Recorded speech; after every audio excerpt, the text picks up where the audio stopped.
Is a big expansion coming to Whitsett.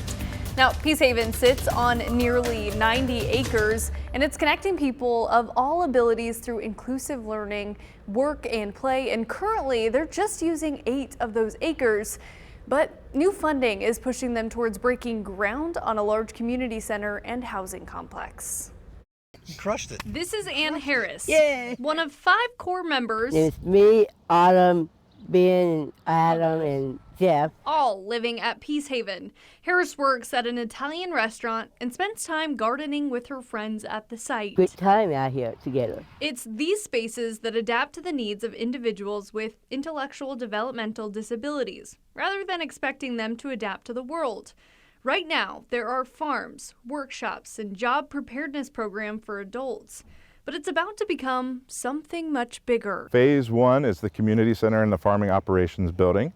That will break ground at the end of this year. We expect that build to take about 12 months, so we hope to open the community center at the end of 2025. The community center will have a co-working space, an art center, and event space.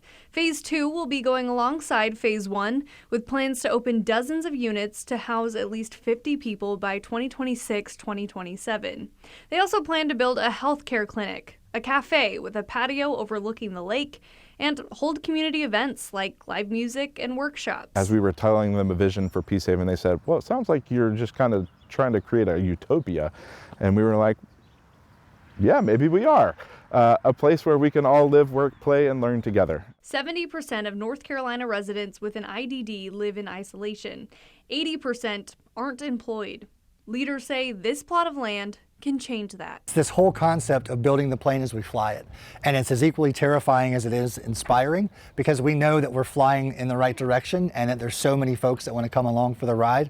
We're just trying to figure out the way to build the most sustainable airplane that we can. When you hear a parent sigh relief after however many years of figuring out the best way to be an advocate for their adult child, and then they find a whole community of advocates, that's incredibly rewarding. Now, not only is this a one-of-a-kind place, they're also working to make sure this is possible for other areas to do the same. So there's more resources for everyone across the state.